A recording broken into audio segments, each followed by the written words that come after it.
And I do want to say that this is the fifth time since 2008. I've been here since January of 2007. This will be the fifth time that we've done a temporary extension. It is an absolute embarrassment.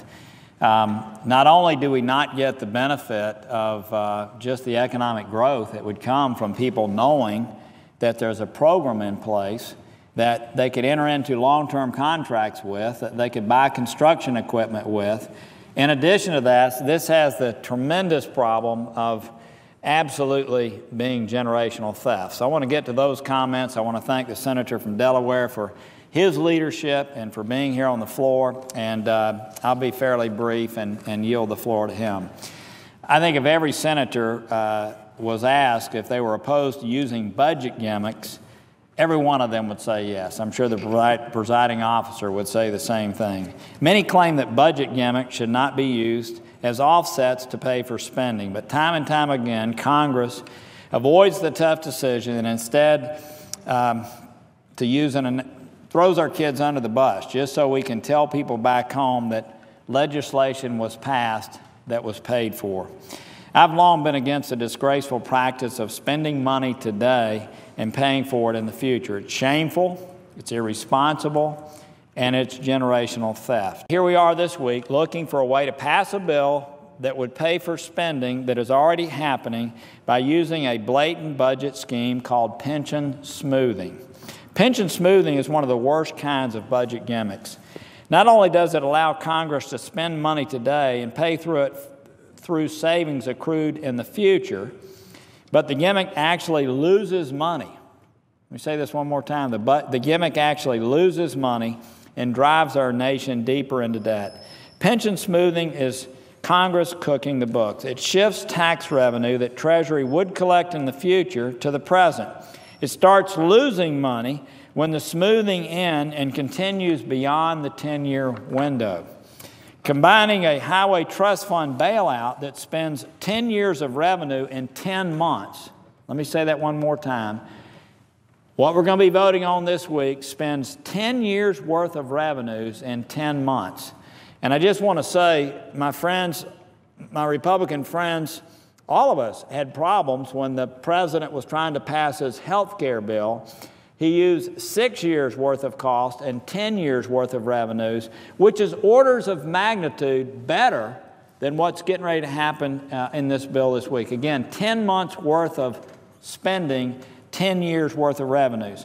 Pension smoothing also increases the chances that taxpayers will be on the hook for the Pension Benefit Guaranty Corporation bailout sometime in the future because it weakens the corporate pension system. So here we are, weakening our balance sheet and simultaneously weakening the PBGC. The PBGC deficit already exceeds $30 billion. At the expense of taxpayers and workers who rely on pension plans, this budget scheme benefits big businesses while allowing Congress to avoid real spending decisions.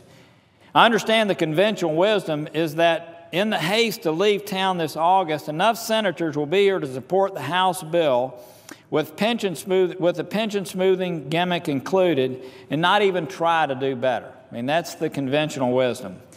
I also understand that some will try to scare members into voting for the House bill by claiming that the House cannot pass anything except this short-term patch endorsed by the President with $11 billion in gimmicks to extend the highway funding until June. Although 367 House members voted for this rushed package, it's the responsibility of the Senate to weigh in and offer an alternative.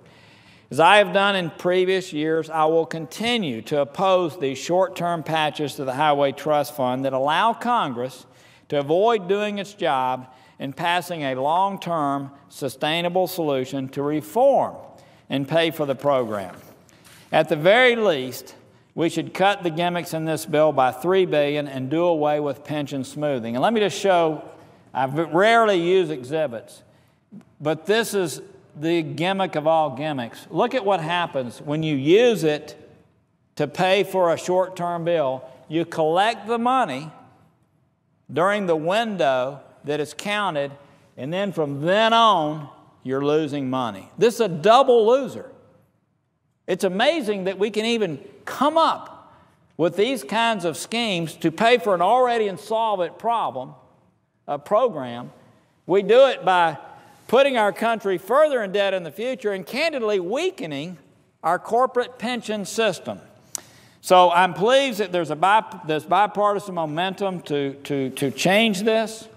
I hope my colleagues will support the amendment Senators Corker, Boxer, and I are offering that would reject the budget gimmicks in this bill and force Congress to stop shirking its responsibility so we can work towards passing a long-term transportation bill. Now, there's going to be a push by some to say that we shouldn't take up anything the rest of this year.